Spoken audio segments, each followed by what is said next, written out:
नमस्कार, मैं राकेश परमार। मित्रों, आज सिर्फ एक ही समाचार है। मैंने हेडिंग दिया है कि क्या वाकई बिकती है मीडिया, खरीदने वाला चाहिए।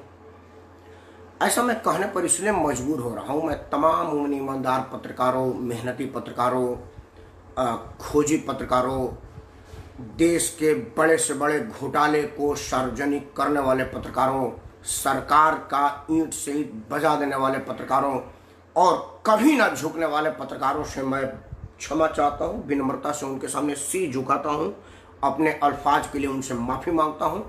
जो लोग ईमानदारी से पत्रकारिता करते हैं, जिन लोगों की पत्रकारिता ईमान है, जिनका कलम बिकाऊ नहीं है, जिनका ईमान बिकाऊ नहीं है, जिनका बयान बिकाऊ नहीं है, ऐसे बहुत सारे पत्रकार हैं जिनमें से बहुतों को मैं बड़ा निजी तौर पर जानता हूं। मैं ये भी जानता हूं कि देश में अब तक जितने भी घोटालों का पर्दाफाश हुआ है उसमें से किसी को सीबीआई, ईडी, आईबी, पुलिस ने नहीं किया है। उसमें मैक्सिमम हमारे जाबाज पत्रकारों ने किया है। आज भी पत्रकारों को जिंदा जला दिया जाता है। बलिया में हमारे पत्रकार को गोली भी मार दी गई है। मतलब पत्रकार बिल्कुल उस तरह से इस देश में ईमानदार पत्रकार काम करता है जिस तरह से पाकिस्तान बॉर्डर पर हमारा जवान काम करता है। कभी भी कहीं से भी गोली आ सकते हैं, आतंकवादी का किसी भी गोली का निशाना बन सकता है। हमारे देश में बहुत सारे ऐसे पत्रकार हैं, अपने ईमान पर चलने वाले, अपनी ईमानदारी पर चलने वाले, जिन्हें कभी भी गोली का निशाना बनाने के लिए भ्रष्ट तैयार रहती है। उन तमाम ईमानदार पत्रकारों से मैं फिर से एक बार क्षमा मांगता हूँ अपने इस अल्फाज के लिए कि क्या वाकई बिकती है मीडिया, खरीदने वाला चाहिए। ऐसा मैंने इसलिए कहा कि आज तक चैनल छी है, थू है, धिक्कार है आज तक चैनल। आज तक चैनल पर 7 बजे से लगातार इंटरव्यू आ रहा है। मैं 7 बजे उस इंटरव्यू को देखा और 7 बजे से अभी 10 बजे मैं आमतौर पर आपके सामने आता हूं। नॉन स्टॉप मैं 9 बजे से और अभी की बात कर रहा हूं, क्योंकि 7 बजे मैं 10-20 मिनट देखा, मुझे बर्दाश्त नहीं हुआ, मैं छोड़ दिया। क्योंकि टीवी मैं आजकल मुख्य टाइम पर 9 बजे ही देखता हूं। मैं 9 बजे से 10 बज के, अभी घड़ी में हो रहा है 10:15, 10:15 पर मैं लगातार समाचार देख रहा था आज तक।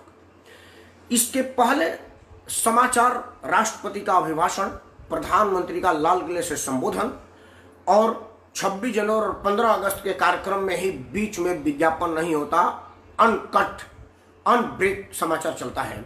ये पहला ऐसा मौका है जब रिया चक्रवर्ती का साक्षात्कार बिना ब्रेक का लगातार चला है। मित्रों, हम सब जानते हैं कि आधे घंटे के समाचार में 20 मिनट तक विज्ञापन आता है। विश्व कप के मैच में 5 गेंद से ज्यादा हमने छठा गेंद आज तक देखा नहीं। ये समाचार वाले, चाहे कोरोना की महामारी हो, बाढ़ की विभिन्नता हो, मध्य प्रदेश में सरकार के तख्ता पलट हो, राजस्थान में सरकार बदलने की गुंजाइश हो, या उत्तर प्रदेश के 2 मंत्रियों का कोरोना से देहांत हो, ये समाचार दिखाने के बाद कहते हैं कि अब फलाने वाले मंत्री की चिता पर अग्नि दी जा रही है। अगला मैं आपको ब्रेक के बाद बता रहा हूं। ये समाचार वाले हम लोगों को दुखी करते हैं।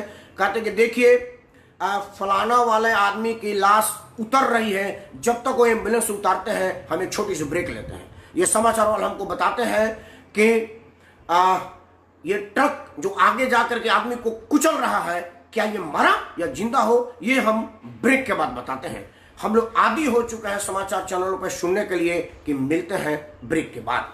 लेकिन वही समाचार चैनल लगातार 7 बजे से, मैं 7 बजे से 9 बजे के बीच के नहीं बताता कि विज्ञापन आया कि नहीं आया, क्योंकि मैंने देखा नहीं। मैं 9 बजे से 10:10 तक उस समाचार को देखा हूं, कहीं कोई ब्रेक नहीं हुआ। इसका मतलब है कि या तो जो ब्रेक के पैसे हैं, विज्ञापन के पैसे हैं, वो आज तक वाले को मिल गया है। क्योंकि रिया चक्रवर्ती का बयान इतना इंपॉर्टेंट नहीं था कि बिना ब्रेक का दिखाया जा सकता था। चैनल है, उस पर हर आदमी को अपना बात रखने का अधिकार है। रिया चक्रवर्ती भारतीय नागरिक है, चाहे वो दोषी ही है, उसको अपना बात रखने का अधिकार है। मैं रिया चक्रवर्ती के बात रखने के अधिकार का पर नहीं प्रश्न कर रहा हूं। आज तक के वो पत्रकार ने जो इंटरव्यू लिया, मैं उस पर बात नहीं कर रहा हूं। बिल्कुल हमारे यहाँ तो दाऊद इब्राहिम का इंटरव्यू चलता है, दाऊद इब्राहिम के गुरुओं का फोन पर बात होता है, ये बिल्कुल गलत नहीं है, बिल्कुल ठीक है, आप चलना। लेकिन उसकी इतनी वैल्यू देना संदेह पैदा करता है कि क्या आज तक वाले को पूरे 1 घंटे का विज्ञापन का पैसा मिल गया, और मिला तो किसने दिया। तभी पता चलता है कि वाकई रिया चक्रवर्ती के पीछे कोई बहुत बड़ी शख्सियत है का। वीरेंद्र बहादुर जी को नमस्कार। कोई बहुत बड़ी शख्सियत है जो उसको फाइनेंस करती है, क्योंकि एक बार पहले एक उसका चैट लीक हुआ था कि रिया चक्रवर्ती किसी बड़े पत्रकार, बड़े नेता या बड़े आदमी से मिलना चाहती है जो अपनी खबरें प्लांट करा सके, खबरें चलवा सके। उसे कोई मिला नहीं, तो क्या वो सफल हो गया? उसको एक पत्रकार मुहैया करा दिया गया, क्योंकि जिस पत्रकार ने इंटरव्यू लिया था, अमित मैं तुम्हारी बात पढ़ता हूं, जिस पत्रकार ने इंटरव्यू लिया था उसकी क्या शख्सियत और क्या साख है ये हम सब जानते हैं। हमेशा देश विरोधी गतिविधियों में संलिप्त वाले लोगों को प्राथमिकता देता है वो, और सरकार के मीन में निकालता रहता है। मोदी जी की घोर विरोधी है, इसमें तो मोदी जी ने कहा है। उसकी हैसियत क्या है ये राज ठाकरे ने उसको सरेआम टीवी पर बोला है कि तेरी औकात क्या है। चलिए, राज ठाकरे को बहुत महत्व नहीं देता, क्योंकि वो लोग ठोक तंत्र पर भरोसा करते हैं, लोकतंत्र पर नहीं। लेकिन राज ठाकरे से पहले ये देश जिसके सहारे आज का चल रहा है, मुकेश अंबानी कहा कि तू 2 कौड़ी का आदमी, तेरी कोई हैसियत नहीं, तेरे को सीरियस लेता कौन है? उस आदमी, वो पत्रकार जिसको हम सब राजदीप सरदेसाई के नाम से जानते हैं, लगातार 1 घंटे तक ले रहा है। आज तक वाले को क्या वो पैसा मिल गया, या वो इतना महत्व दे दिया रिया चक्रवर्ती को, प्रधानमंत्री के मुकाबले, राष्ट्रपति के मुकाबले, राष्ट्रीय त्योहार 15 अगस्त और 26 जनवरी के मुकाबले, जिसमें कोई कट नहीं, कोई ब्रेक नहीं, कोई विज्ञापन नहीं। आज तक वाले को बताना पड़ेगा। मुझे बड़ा अफसोस है आज तक का इस रोए पर। मेरा दूसरा प्रश्न, देखिए, रिया चक्रवर्ती का इंटरव्यू चलाइए, बिल्कुल रिया चक्रवर्ती का इंटरव्यू चलाए, हर आदमी को अपना बात रखने का अधिकार है, मुझे इस बात से कोई इनकार नहीं है। लेकिन करने से पहले कुछ लोगों ने मुझे मार्गदर्शन दिया, मैं पढ़ लूँ तो बीच में डिस्टर्ब हो जाएगा। सबसे पहले अमित, हाँ नमस्कार अमित भाई। वीरेंद्र बहादुर जी को नमस्कार। अमित सिंह की रिया रिपब्लिक मीडिया से क्यों नहीं बात करती, क्योंकि कुछ मीडिया बिक गई है, इसलिए वो आज तक से बात करें। बिल्कुल आपका बात सही है, रिपब्लिक पर बात नहीं करेंगे। रिपब्लिक वाले सवा दिलीप कुमार जी, नमस्कार दिलीप जी। देखिए, इंटरव्यू में राजदीप सरदेसाई ने बाकायदा प्लांट करते करते हुए प्रश्न किया। उसका मुख्य सार था, मैं भी एक छोटा मोटा कोर्ट में जवाब बना देता हूं। जब हम लोग डिमांड लेटर मांगते हैं तो उसका जब रिप्लाई लगाते हैं तो उसमें मुझे जहां कंफर्टेबल नहीं लगता या जहां फंसते आते हैं तो हम लोगों का एक पिट भाषा है, not related to us, so deny, baseless and deny. हम लोग उसको मुख्यतः कहते हैं बेसलेस एंड डिनाई। जैसे उसने लगाया है कि ये मैटर है, अब वकालत का मैटर रखने की जरूरत नहीं है, वो ऐसा मैटर का जिसमें हम कंफर्टेबल नहीं है जवाब देने में, कल को हाई कोर्ट सुप्रीम कोर्ट में इस पर क्वेश्चन उठ जाएगा। तो एक बहुत आसान हम लोगों का एक शब्द लिखने हुए, para number show and show is baseless and deny, ये एक हम लोग लाइन बाय लाइन लिख देते हैं, ताकि सुप्रीम कोर्ट में कोई उसके रिलेटेड डॉक्यूमेंट आएगा तो बोलेंगे अच्छा this will be related, I will answer in next day. Rhea Chakraborty का बयान वकील का प्रिंट और पत्रकार की प्रिंटिंग पर हो रहा था, क्योंकि रिया चक्रवर्ती से पत्रकार ये दुनिया को बताना चाहता था कि 15 करोड़ रुपया का मतलब क्या है। वो जो ट्रांजैक्शन है, कहा रिया चक्रवर्ती उस बयान में कह रही थी उस पत्रकार के पूछने पर कि मतलब आपके खाते में कोई नहीं गया, सुशांत के पिताजी का आरोप है कि आपने 15 करोड़ लिया है। उसने बोला कि no single entry between we and, उसके और इसके बीच में नहीं है। लेकिन वही पत्रकार ने दोबारा काउंटर प्रश्न नहीं किया कि तेरे खाते में डायरेक्ट पैसा नहीं गया, मान लिया, लेकिन सुशांत के खाते से ए में गया है, उसका नाम मैं नहीं जानना चाहता, मुझे मालूम है जो ये जांच का विषय है, नाम रखना ठीक नहीं है। तेरे खाते से ए में गया और ए के खाते से तेरे में चला गया, पैसा तो तेरे में आया ना भाई। ये पत्रकार ने काउंटर क्वेश्चन नहीं किया। अब ये इंटरव्यू प्लांट क्यों हुआ, इस पर आपसे बात करता हूं। ये देखिए, वो सब लोग देख रहे हैं, उस इंटरव्यू को बताने की जरूरत नहीं है। रिया चक्रवर्ती के मोबाइल को उसने डिलीट कर दिया था, फॉर्मेट कर दिया था, तो उसको अब ये लगा था कि शायद अब चीज खत्म हो गई है, हमको अब पकड़ा नहीं जाएगा। लेकिन जांच एजेंसियों ने जो उसके मोबाइल का डाटा रिकवर किया, जो जब से उसने मोबाइल खरीदा हुआ है, उसमें कुछ जांच एजेंसियों को चैट मालूम हुआ कि तुमने फलाना वाला नशा किया है। नहीं, मैं फलाना वाला तो नहीं किया, बट इससे तेज वाला मैंने फलाना वाला नशा किया, वो मुझे बहुत अच्छा लग रहा है। एक जगह चार्ट आया हुआ है कि एक काम करो, 2 बूंद उसको धोखे से चाय में दे दो, आधा घंटा बाद देखो उसका असर। उन सबको उसने सफाई देना कोशिश किया कि क्या कर रहे हैं। इस इंटरव्यू का मतलब यह है कि उसकी पब्लिक इमेज खराब हो गई है। जांच एजेंसियों को मिसलीड करने के लिए इंटरव्यू प्लान किया गया। मैं तो भारत सरकार से मांग करता हूं कि इस इंटरव्यू की जांच हो, इस इंटरव्यू की जांच हो कि इंटरव्यू क्यों हुआ, इस इंटरव्यू में वो प्रश्न क्यों नहीं पूछे गए। क्योंकि ये वही पत्रकार है जिसने सोनिया से पूछा था कि अच्छा तो आलू की सब्जी आपको कैसा लगता है, अच्छा समोसा आप कैसे खाती हैं, और मोदी से पूछता है कि 2002 में दंगों में आप क्या करते हैं। तो वो तो उसकी मंशा, उसकी राजनीतिक सोच ये तो बड़ा स्पष्ट है। हमारे देश में कुछ पत्रकार ऐसे हैं जो देश के दुश्मनों का इंटरव्यू करते हैं, देशद्रोहियों का इंटरव्यू करते हैं। इस बीच बहुत लोग प्रश्न करें, उनका भी उत्तर देना जरूरी है। ये अमित ने लिखा है कि आज तक ने गजब का खेल खेला है, रिया को बचाने का हर कोशिश किया, हमको पहले तो नहीं लगता था मगर अब लग रहा है कि आज तक बिकाऊ चैनल है, बहिष्कार करो। बिल्कुल इस चैनल का बहिष्कार होना चाहिए, बिल्कुल। दिलीप कुमार जी कह रहे हैं सही कहा सर आपने, बहुत बहुत धन्यवाद आपका।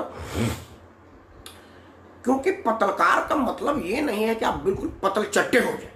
पत्रकार का मतलब होता है कि भाई तुम पूछो लोगों से, काउंटर ए उसके काउंटर में काउंटर बी पूछो कि तुमने कहा कि पैसा तुम्हारे खाते में नहीं आया, लेकिन जो ट्रांजेक्शन आम हुआ है उस पत्रकार ने वो प्रिंट निकाल रखा था। वो कह रहा था कि बैंक का ट्रांजेक्शन अब सार्वजनिक हो गया है जिसमें आपके खाते में आया हुआ है। बोला नो सिंगल एंट्री।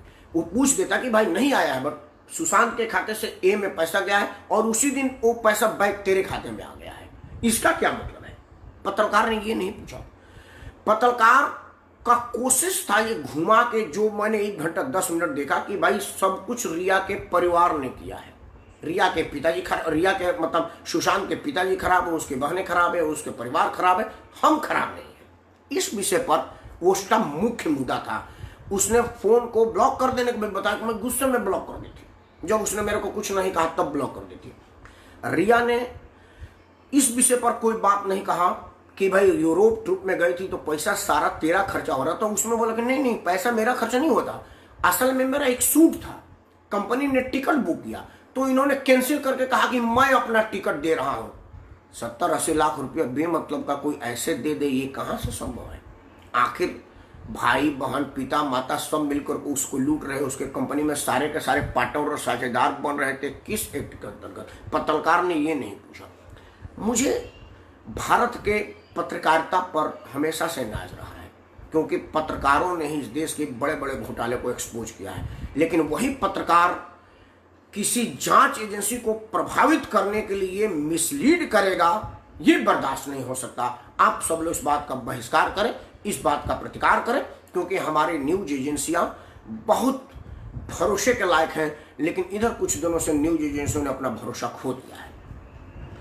अंत में उस पत्रकार ने वो जो ड्रग एडिक्ट वाला मामला कहा, बड़े सफाई से उसको उसके वकील और पत्रकार ने बता दिया कि आप बता दीजिएगा ना कि ये अंडर इन्वेस्टिगेशन है, जांच के दायरे में, हम इस पर नहीं बोलेंगे। लेकिन वही पत्रकार और चीजों को, जांच का तो पूरा मुद्दा है, सारी विषय जांच के, तो जो चीज में तू कंफर्टेबल है उसका जवाब दे रही है। ये दवा वो दवा, ये माता वो पिता 15 तारीख को नहीं थी, वो नहीं थी, मैंने वो हार्ड डिस्क डिलीट नहीं किया, मैं इन नौकरों से नहीं जानती है, वो सब तो तू बता रही है। और जब गांजा चरस अफीम हशीश का तेरा लेने का बात आ रहा है, वो करे कि जांच प्रभावित होगा, इसलिए मैं इस पर नहीं बोलूंगी। देश का बच्चा बच्चा ये समझ रहा है कि इंटरव्यू किस लिए हो रहा है। आज मेरा प्रश्न ये था कि क्या पत्रकारिता वाकई बिकती है, उसे खरीदने वाला चाहिए। आज साबित हो गया कि बिकती है पत्रकारिता, खरीदने वाला चाहिए, बस उसका दाम लगाने वाला चाहिए। आज तक तूने बहुत दुखी किया, हम सब दुखी हैं आज तक के उस बिहेवियर से। अब बात करते हैं, अब जब रिया पर बात चली रही है, रिया, शोभित, सुशांत और दिल्ली पुलिस, सीबीआई और उसमें रिया चक्रवर्ती को एक जगह पूछा गया कि आप डीसीपी से क्यों बात कर रही थी। उसने लगा मैं विक्टिम थी इसलिए डीसीपी को, मैं विटनेस थी इसलिए डीसीपी को फोन करेगी। मैं भी, हम लोग भी छोटा मोटा कानून का बात जानते हैं। हमने किसी गवाह को पुलिस अफसर से बात करते नहीं सुना है कि कोई फोन पर पुलिस अफसर से बात कर रहा हो, वो भी उस पुलिस अफसर से जिसने बिना जांच बिना पड़ताल के सीधे उसको आत्महत्या घोषित, उससे इस तरह की बात हो, ये एक बहुत चिंतनीय, निंदनीय और सोचने वाला प्रश्न है। मेरा मुद्दा आज मैं बहुत ज़्यादा नहीं बोलने की स्थिति में हूँ, नहीं तो मुद्दा मेरा डिरेल हो जाएगा और विषय पर कल बात होगी। इस पूरे सिलसिलेवार इस विषय पर कि कैसे सुसाइड घोषित किया, कैसे ये मर्डर जैसा प्रतीत होता है, कैसे ये, और इस विषय पर कल डिटेल में बात करेंगे। आज मेरा मुद्दा रिया के उस इंटरव्यू पर ही है। रिया का एक इंटरव्यू था कि रिया ने कहा कि सुशांत तो अपने जीजा के साथ चंडीगढ़ चले गए थे, फिर वो 2 दिन आकर वो रोक क्यों गया। उसने ये नहीं कहा कि उस दौरान उन्होंने कई 100 बार फोन किया, इतना फोन किया कि फ्रस्ट्रेट होकर के वो आ गया। क्या वो फोन में उसने कुछ धमकाया, कुछ ब्लैकमेल किया जिससे वो अपने परिवार से बॉम्बे से चंडीगढ़ हजारों किलोमीटर आकर के एक ही दिन में चला गया? क्या ये उसने बताया? उस पत्रकार ने ये नहीं पूछा कि 50-60 सिम बदलने के पीछे क्या कारण था। पत्रकार ने ये नहीं बताया। पत्रकार ने ये नहीं बताया कि भाई डिप्रेशन की इलाज एक खास जगह पे क्या हो। पत्रकार ने ये नहीं पूछा कि भाई जिस डॉक्टर के नाम ले रहे उस डॉक्टर ने अगले दिन उसको डिनाई कर दिया। इंटरव्यू चलने के 7 बजे इंटरव्यू चला है, 7:30 बजे उस डॉक्टर ने डिनाई कर दिया कि मैंने वो दवाई नहीं लिखा है, मेरे पास वो सुशांत आए ही नहीं। पत्रकार ने ये को नहीं कहा। ये इंटरव्यू टोटल प्लांट इंटरव्यू था। इस इंटरव्यू की जितनी भर्त्सना की जाए, इस तरह के निचली ओछी और छिछली पत्रकारिता की जितनी भर्त्सना की जाए वो कम है। देश जान चुका है कि दोषी कौन है, देश जान चुका है कि खेल क्या है, और अभी देश जानना चाहता है कि और हुआ क्या है, क्योंकि इसमें बहुत सारी परतें उभरने लगी हैं।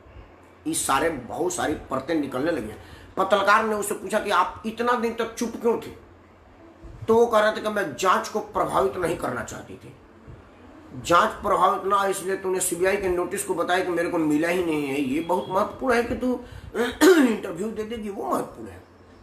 इन सब बातों से एकमात्र प्रतीत होता है, मैं कोई जांच एजेंसी नहीं हूं, लेकिन रिया और उसका परिवार जरूर दोषी है, क्योंकि 10 लाख कमाने वाली आज तक के चैनल को मैनेज कर लिया। ये बहुत चिंता का विषय। मैं चैनल पर इल्जाम लगाने के पीछे मेरा तर्क है। मैं किसी राष्ट्रीय चैनल पर इल्जाम लगाऊं, इसके मेरा तर्क है। आज तक को एक नोट आ करके बोलना पड़ेगा, टीवी पर समाचार के तरह से विज्ञापन दे करके बोलना पड़ेगा कि आखिर रिया चक्रवर्ती इतनी महत्वपूर्ण कैसे हो गई कि 1 घंटा 10 मिनट। मैं 7 बजे से उसका इंटरव्यू चल रहा है, मैं 7 बजे से 9 बजे का मैं नहीं जानता कि विज्ञापन बीच में आया कि नहीं है। मैं दोबारा से रिपीट कर रहा हूँ क्योंकि वो तो रिकॉर्ड का विषय है। 7 बजे से 9 बजे वो मैं नहीं जानता कि उसमें ब्रेक हुआ कि नहीं हुआ, बट 9 बजे मैं चैनल अपना खोल दिया था, क्योंकि 9 बजे से मैं समाचार देखने लगता हूँ, क्योंकि कुछ विशेष बड़ा चीज़ घट गया हो और मैं उसका बिल्कुल उसको अनभिज्ञ हूँ और आपके सामने आकर के बात रखूँ, तो मेरा मतलब होता है कि कोई बड़ा चीज़ मैं कई में फट गया हूँ और मुझे मालूम नहीं, मैं आपके सामने बोल रहा हूँ। तो इस वजह से मैं चाहता हूँ कि 1 घंटा 9 से 10 समाचार देखें और 10 बजे के बाद आपके पास आए। 9 बजे से 10:10 पर आज मैं लेट आया हूँ। भाई को नमस्कार। मैं सोच रहा कि खत्म हो जाएगा, 10:10 तक खत्म नहीं होने बोले, वो लगता है ये लंबा चलेगा, क्योंकि पूरी प्लांटेड खबर है तो ये लंबा चलेगा। हम बंद करें, बाद में देख लेंगे। 9 बजे से 10:10 में 1 घंटा 10 मिनट पर कहीं कोई अल्प विराम भी नहीं हुआ, कहीं कोई विज्ञापन के लिए रुका नहीं। ये वही समाचार है जो मरने पर भी कहता है कि लाश का धुआं निकले इसके पहले एक छोटा सा ब्रेक लेते हैं। ये वही समाचार है कि कह रहा है कि ये जो आदमी छटपटा रहा है ये कोरोना से मरा के हार्ट फेल हुआ, तब तक आप एक छोटा सा ब्रेक लेते हैं। इतनी जाहिल जलालत वाली शब्द समाचार चैनल पाते हैं, विज्ञापन के लिए खबरें खत्म कर देती है। वो पूरा 1 घंटा 10 मिनट पर 1 सेकंड भी विज्ञापन नहीं आया। आज तक को ये बताना पड़ेगा कि क्या उनको उस 1 घंटे के विज्ञापन का पैसा मिल गया था, क्योंकि वो तो विज्ञापन का पैसा मिल गया तो चलता रहेगा, जैसे वो बाबा रामदेव का इंटरव्यू चलता है ना, वो समय प्रायोजित होता है। तो क्या आज तक चैनल को पूरे 1 घंटा 10 मिनट का पैसा मिल गया था जिसकी वजह से उनको जरूरत ही नहीं पड़ी, या आज तक चैनल वाले रिया चक्रवर्ती को भारत के प्रधानमंत्री, राष्ट्रपति 15 अगस्त का संबोधन और 26 जनवरी का संबोधन के बराबर का दर्जा दे दिया, क्योंकि भारत के राष्ट्रपति के संबोधन में बीच में विज्ञापन नहीं आता। राष्ट्रपति जी 26 जनवरी 15 अगस्त के पूरे संध्या पर देश को संबोधित करते हैं, समाचार चैनल उसको विज्ञापन नहीं दिखाते कि भारत का राष्ट्रपति बोला।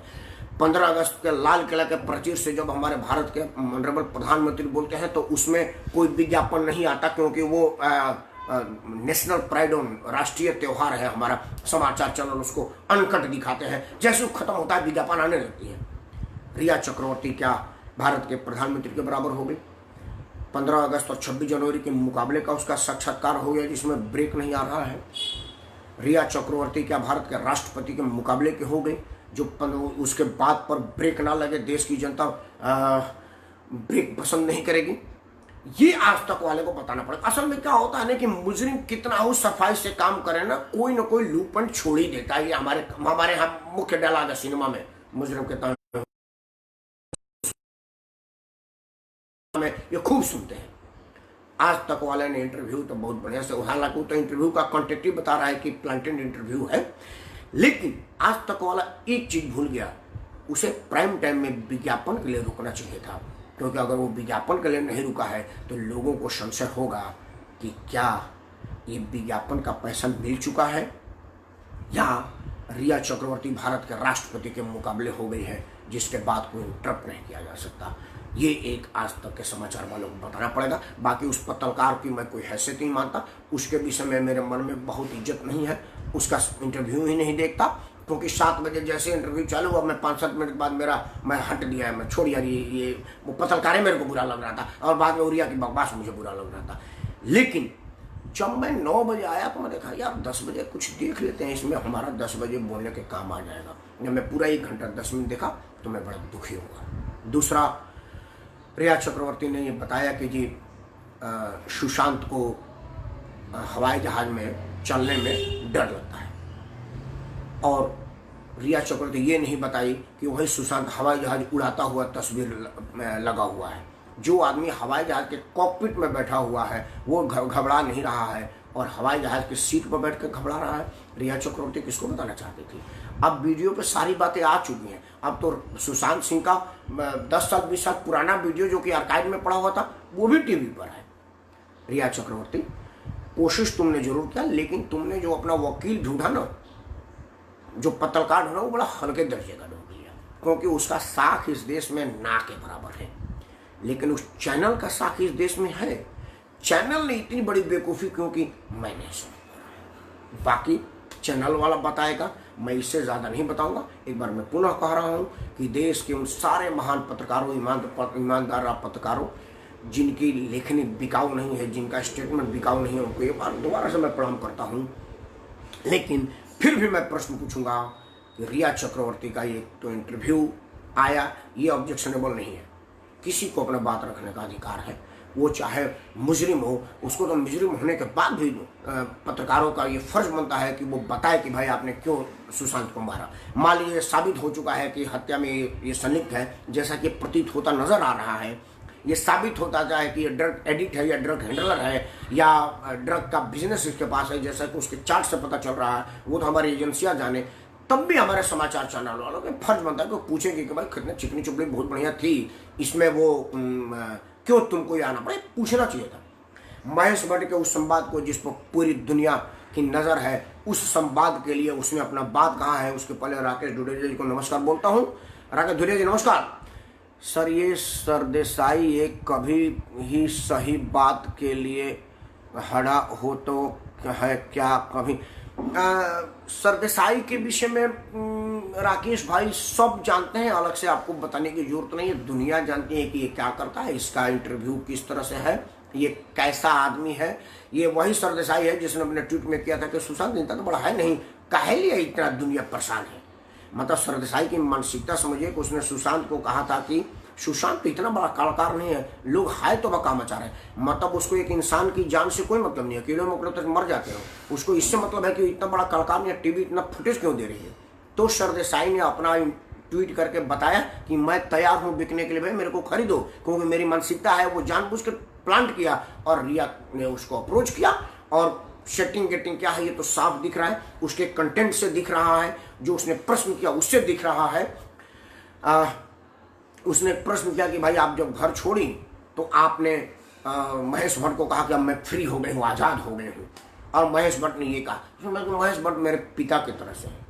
अबे महेश भट्ट की जो अपनी सगी बेटी है उसके विषय में उसने समाचार में क्या दिया था तेरे को पता है? अपनी सगी बेटी के लिए महेश भट्ट का स्टेटमेंट था कि मेरी बेटी इतनी खूबसूरत है कि अगर मेरी सगी बेटी नहीं होती मैं से शादी कर लेता। इतनी बढ़िया मानसिकता, इतनी घटिया मानसिकता या इतने नीच मानसिकता वाले को तू बाप बेटी कह रही है। मैं भी अपने बेटी का बाप, मतलब बेटियों का बाप हूँ।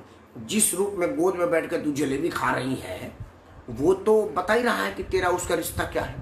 वो ठरकी आदमी के साथ जिस तरह, इसी तरह का गोद में का फोटो एक बार जिया का भी निकला था जो सुसाइड कर ली। तेरा भी निकला है, ईश्वर तेरे को लंबी उम्र दे, पुलिस तेरी रक्षा करे, क्योंकि अभी बहुत कुछ से उगलवाना है, भाग नहीं सकते लोग। पत्रकार ने एक और बयान उसके मुंह से दिलवाया कि भाई अगर हम लोग सब सुसाइड कर ले तो क्या होगा। मतलब वो प्रेशर करना चाहते हैं हमारे जांच एजेंसियों को कि भाई आप प्रेशर करेंगे तो हम सुसाइड हो जाएंगे और सिंपैथिक गेन ले लेंगे। पत्रकार ने उससे और पूछना चाहा। आदरणीय प्रेमनाथ द्विवेदी जी को सादर प्रणाम करता हूँ। आपने लिखा है कि संदिग्ध अपराधी का साक्षात्कार चैनल और पत्रकार दोनों के शर्मनाक है। आदरणीय द्विवेदी जी, ये बात मेरा हेडिंग है कि क्या वाकई बिकती है मीडिया, खरीदने वाला चाहिए।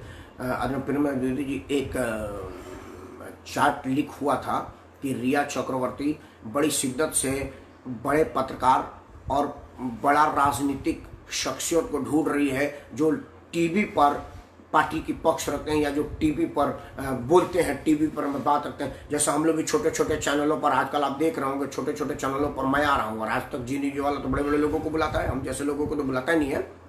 तो वो खोज रही थी कि कोई ऐसा आदमी जो टीवी पर मेरे पक्ष में बात रखे, वो उसको खोज रही थी। किसी बढ़िया पत्रकार को खोज रही थी जो आराम से बिक जावे। उसका मुराद पूरा हुआ और वो खरीद ली और एक बिकाऊ पत्रकार सामने आया। मैं इसलिए बिकाऊ पत्रकार कह रहा हूँ। आदरणीय प्रेमनाथ द्विवेदी जी, आप भी समाचार देखते होंगे। आधा घंटा का समाचार में 20 मिनट का विज्ञापन आता है। ये समाचार वाले तब भी विज्ञापन दिखाते हैं जब कहते हैं कि उत्तर प्रदेश के मंत्री चेतन चौहान का दुखद देहांत, उनकी बॉडी मॉर्चरी से निकल रही है, जब तक वो एम्बुलेंस में रखी जाएगी हम एक छोटा सा ब्रेक लेते हैं। ऐसे ऐसे सिचुएशन पर लोग विज्ञापन देते हैं। हमारे मीडिया वाले कहते हैं आपस में ट्रक और एक ट्रैक्टर के जगह देंगे, ऐसे सटा में कहेंगे रुके, इसके बाद क्या हुआ ये हम आपको 5 मिनट के ब्रेक के बाद दिखाते हैं। ये हमारे मीडिया वाले कोरोना में कहते हैं कि ये जो आदमी छटपटा रहा है ये मरा या जिंदा है, आपको विज्ञापन के बाद बताते हैं। अब आप देखते रहे कि वो आदमी छटपटा रहा है तो वो मर गया कि जिंदा है। ये मीडिया वाले एक्सीडेंट होता है और एक लड़की छटपटा रही है, चांद पर उसका स्कूटी गिरा हुआ है और मीडिया वाला उसका फोटो खींच रहा है, स्कूटी उठा नहीं रहा है। एक आदमी आया स्कूटी उठा कर उस मीडिया वालों को कान के नीचे लगाया, वो फेसबुक पर फोटो आया था, वो गाड़ी साइड में लगाया। मतलब इतनी संवेदनशीलता आई कि मेरा गुस्सा आ गया था। वो जा रहा था, एक लड़की का टकरा करके स्कूटी से गिर गई और उसका सर में चोट लग गया उसमें फुटरेस्ट से, और पाँव पर स्कूटी गिर गई। अब चोटी है, उठ नहीं रही है, छटपटा रही है। उधर से मीडिया वाला आ रहा, सीसीटीवी वहां पर लगे, सीसीटीवी में फुटेज आया था। मीडिया वाला आया, गाड़ी रोका, कैमरा निकाला और उसको शूट कर रहा है। लड़की छटपटा रही, हर एंगल से घूम घूम कर शूट कर रहा है। एक आदमी आया, गाड़ी रोका, स्कूटर खड़ा करके लड़की को खड़ा किया और मीडिया वाला एक चाटा लगाया खींच करके। उन लोगों में बहस होने लगी, मीडिया और आदमी में। वो सुनाई तो नहीं दे क्योंकि सीसीटीवी में सुनाई नहीं देता। इतने संवेदनशील मतलब संवेदन मरी हुई लोगों की पत्रकारिता में भी विज्ञापन आता है। लेकिन रिया चक्रवर्ती का 9 बजे से लेकर के 10:10 पर 1 सेकंड का भी विज्ञापन नहीं आया। ये आज तक की साख को बटा लगाता है, आज तक की साख को गिराता है, पत्रकारिता की गिरी हुई स्थिति को बताता है। मैं कोशिश करता हूं, भगवान से प्रार्थना करता हूं कि आज तक प्रतिष्ठा बनाए रहे और वो स्पष्टीकरण दे कि उन्होंने पूरे 1 घंटा 10 मिनट तक विज्ञापन क्यों नहीं चलाया। क्योंकि इसके पहले ये बात भारत के राष्ट्रपति के संबोधन, प्रधानमंत्री के संबोधन और 15 अगस्त और 26 जनवरी के संबोधन में ऐसा होता है कि विज्ञापन नहीं आता है। तो क्या आज तक वाला रिया चक्रवर्ती को भारत के राष्ट्रपति के बराबर कर दिया, 26 जनवरी और 15 अगस्त के संबोधन के बराबर कर दिया, या विज्ञापन का पैसा आ चुका है, ये तो आज तक वाला ही बताएगा। आदरणीय प्रेमनाथ जी ने लिखा है कि सरदेसाई के लिए पत्रकार शब्द अत्यंत सटीक है, सबसे पूर्णतः ये मैंने नहीं कहा है आदरणीय द्विवेदी जी, पहले आप जान लीजिए। सरदेसाई, राजीव सरदेसाई का हो राज ठाकरे, ये मुंबई में रहता है और राज ठाकरे भी मुंबई में रहता है, दोनों दोस्त हैं। राज ठाकरे से वो पूछने गया तो वो राज ठाकरे ने बोला, और सबसे बड़ी बात है कि इसी के चैनल पर चला था, पहले IBN 7 में काम करता था, इसी के चैनल पर चला था। वो प्रश्न पूछेगा तो पूछ रहा था, उसने बोला, सुन औकात में रहकर, साले तेरे औकात नहीं, तो मालूम है ना, मालूम है मैं कौन हूं, तेरे को सीरियस लेता है बे। बड़ी मजे की बात है कि उसको एडिट भी नहीं किया, इसके चैनल वाला चला दिया था।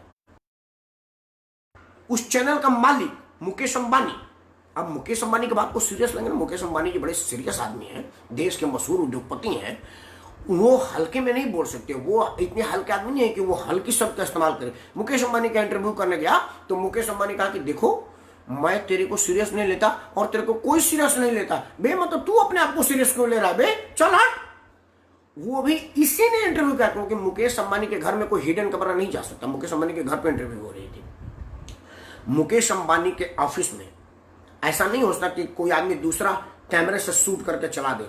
और मुकेश अंबानी को राजीव सरदेसाई का वो कटिंग दिखा करके नाम कमाने की जरूरत नहीं है। मुकेश अंबानी नाम ही काफी है। मतलब उनको जो हमारे जैसा आदमी नहीं है कि मैं कोई क्लिप लगा करके नाम कमा लूं कि देखो जी मैंने फलाना किया है। मुकेश अंबानी को ये करने की जरूरत नहीं है। इसी ने ये दिखाया था कि देखो जी मैं कितना बढ़िया आदमी हूं, मुकेश अंबानी हमको बेहुदा कह रहा है। तो ये स्वयं ही किया था, सबसे बड़ी बात है। तो पत्रकार मैं नहीं कह रहा हूं, इसके अपने इसको पत्रकार कह रहे हैं। तो अब मैं उसने जो अपना नाम बना रखा है, छवि बना रखा है, मैं उसका नाम खराब करूं, मेरी इतनी हैसियत नहीं। मैं क्या करूं, बड़ी मेहनत से उसने इसकी छवि को गढ़ा हुआ है, क्या करें मित्रों। आज और कोई बात नहीं, मैं जिस तरह से आरती प्रेरणा दीदी जो बता देता हूं, आप थोड़ा सा मेरे साथ लेट आए। कोर्ट वोट में हम लोग जो डिमांड लेटर का जवाब बनाते हैं ना, तो जिस पर फंसना होता है या लगता है कि मेरे पास उसका जवाब नहीं है, तो हम लोग लिखते हैं कि para number 7 is total baseless and deny. ये मतलब हमारा तकिया कलम डाला होता है लिखने में, बेसलेस एंड डिनाई। ये कोई वकील प्रॉम्प्ट कर रहा था कि फला फला सब को डिनाई करो, जहां तुम फंस रही हो उसको बोलो कि ये जांच का विषय, हम जांच प्रभावित नहीं करेंगे। और जो व्हाट्सएप चैट पर ही प्रश्न हो रही थी, जहां जहां वो फंस नहीं रही थी उसको जवाब देना बन रहा था, वहां वहां तो उसने बोला। लेकिन जहां फंस रही थी, जहां उसको ड्रग की बात है कि स्टॉक खत्म हो गया, मैंने फलाना ड्रग लिया था, वो कहाँ है, इतना में बेच दे, उस विषय को उसने बोला कि ये जांच प्रभावित होगा। तो ये तो टोटल समझ में आ रहा है कि क्या है।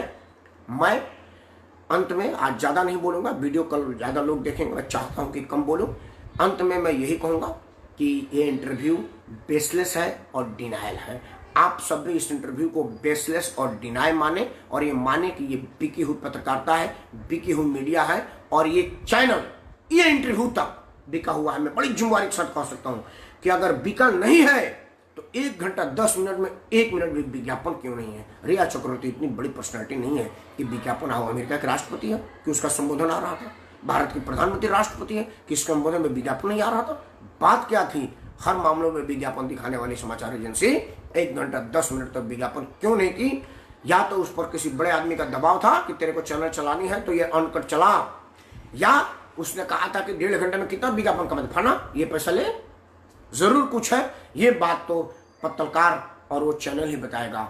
आप सब इस बेसलेस, बेमतलब और जांच एजेंसियों को प्रभावित करने वाले इस साक्षात्कार को डिनाय करें, इस पर भरोसा ना करें। जांच एजेंसियां इसकी जांच करें कि इस समय पर ये क्यों हो रहा है। इन्हीं शब्दों के साथ मैं राकेश परमार, सुशांत सिंह राजपूत को ईश्वर अपने पनाहों में रखे होंगे, उस आत्मा को मुक्ति मिलेगी। नीचे जो लोग कर रहे हैं उनकी सुदगति, उनकी दुर्गति होगी। जो लोग इसमें जिम्मेवार हैं, सुशांत सिंह राजपूत का हत्या की तरफ प्रतीत क्यों हो रहा है, इस विषय में किसी ने और नहीं बोलेंगे। आज सिर्फ इंटरव्यू था, इस इंटरव्यू को मैं सिरे से नकारता हूं और आपसे भी नकारने की प्रार्थना करता हूं। नमस्कार, जय श्री राम, और आप सबको मिले आराम। नमस्कार।